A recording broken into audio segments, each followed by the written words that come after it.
आप लोग अगर इस सेंटेंस को नहीं समझे तो समझो कोई सेंटेंस को नहीं समझे। अगर ये सेंटेंस समझ जाते हो तो नॉर्मल से ऊपर हो जाओगे, मतलब इंग्लिश आपको अच्छा समझ में आने लगेगा। ये सेंटेंस को समझते हो तो ठीक है। ए रिलेटिव प्रोनाउन इसको बोल सकते हो या एडजेक्टिव क्लॉज। सिंथेसिस में कॉम्प्लेक्स सेंटेंस में एडजेक्टिव क्लॉज बोला जाता है।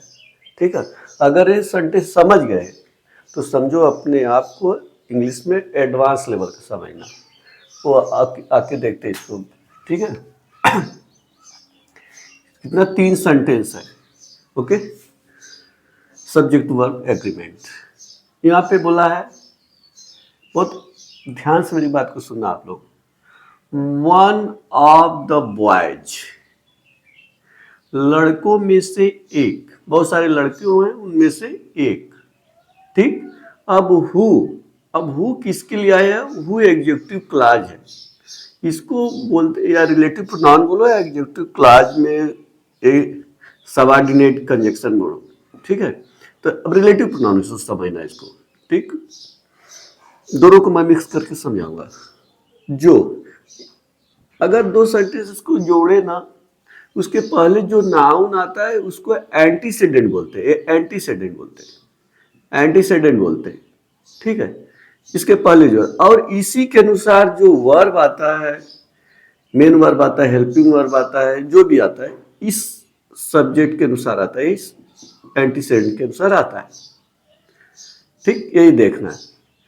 तो वन ऑफ द बॉय, लड़कों में से एक, जो हु हैव, इधर दिखा देगा हैज नहीं, हु जो, हु किसके लिए? लड़कों के लिए आया, ना कि वन के लिए आया है। जो हैज सबमिटेड, वो सबमिट कर दिए, जमा कर दिए हैं अपना वर्क, अपने काम को। देयर क्यों यहाँ पे इसके लिए आते प्लूरल है तो देयर आएगा ना, देयर वर्क, अपने काम को। तो अब यहां से लेके यहां तक एक क्लॉज बन गया, ये समझना। और ये सब्जेक्ट है ए, अब इस सब्जेक्ट है, इसका वर्ब इधर है, एक है तो देखो है सिंगुलर है, ये सिंगुलर तो ये सिंगुलर। जो one have done his work, ये सिंगुलर तो इसके लिए ये भी सिंगुलर आएगा। जो अब यहाँ पे हु लगा के बोल रहा है ना। अब जो क्या किए हैं, वन जो एक है, लड़कों में से एक, वो डन कर दिया, एक कर दिया अपना वर्क हिमसेल्फ, खुद ही काम कर दिया है। इसका समझना सेंटेंस, लड़कों में से एक लड़का, जो लड़के सबमिट कर दिए अपने वर्क को, high done his work himself, ये भी अपना काम खुद ही किया है। ऐसे कोई पूछेगा कि किसके लिए आया, इसके लिए आया, एक किसके लिए आया, इसके लिए आया। ठीक, ऐसा समझना। एक किसके लिए आया? वन के लिए, लड़कों में से जो एक है खुद ही अपना काम को किया है। ठीक, ये हो गया एक सेंटेंस। और दूसरा वाला सेंटेंस देखो, यहाँ पे बोला है वन, यहाँ पे देखो सी, लड़की है, she is one of the noblest women, plural. ठीक, अब इसके बाद प्लूरल नाउन चाहिए। देखो यहाँ पे प्लूरल नाउन था, कुछ सब ठीक ठाक था। ठीक, वैसे she is one of the noblest women, सम्मानित औरतों में से एक है। सी इज वन, एक है, कौन? ए, सम्मानित औरतों में से एक है। ठीक, डैड, जो यहाँ पे कंजक्शन डैड, अब ए भी एंटीसेडेंट है, कंजक्शन आ गया।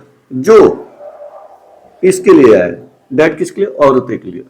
अब एंटीसेडेंट हुआ था, यहाँ पे प्लूरल है कि नहीं? देखो है आएगा, औरतों के लिए, ये इसके लिए नहीं आएगा। वुमेन के लिए, बहुत सारे औरतों के लिए आया है। Ever lived on this earth, ऐसा। अब हिंदी देखो, बहुत सारे सम्मानित औरतों में से वह एक है जो औरतें कभी अर्थ पे रह चुकी हैं।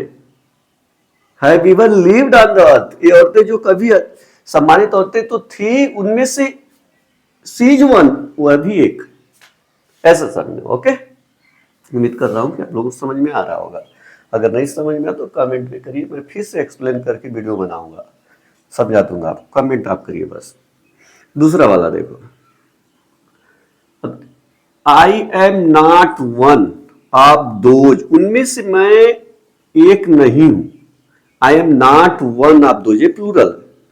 एंटीसेंट फिर एडजेक्टिव क्लास, ये किसके लिए? हु विल ट्रस्ट एवरीवन, ये लोग क्या करते हैं? ट्रस्ट करते, हर किसी पे विश्वास करेंगे। उनमें से मैं नहीं, उनमें से, ये लोगों में से मैं वो नहीं हूं। ये लोग क्या करते हैं? ट्रस्ट करते हैं हर एक पर, ठीक। और क्या करते हैं? हु दे मीट, जिससे वे लोग मिलते हैं। ये लोग, दे किसके लिए? ये लोग क्या करते हैं? अब हु किसके लिए? देश के लिए, दोष के लिए। वे लोग क्या करते हैं? मिलते हैं। अब बोलोगे दे किसके लिए आया? उन लोगों के लिए आया है। हु किसके लिए आया? इसके लिए आया है, ठीक। अब हु किसके लिए? इसके लिए आया है। अभी देखो, मैं उन लोगों में से एक नहीं हूं। ये लोग जो एक दूसरे क्या करते हैं? एवरीवन, हर एक पे विश्वास करेंगे। हुम दे मीट, जिससे वे लोग मिलते हैं। हर एक से जिससे भी वो मिलते हो वो विश्वास करो, उनमें से मैं एक नहीं हूं।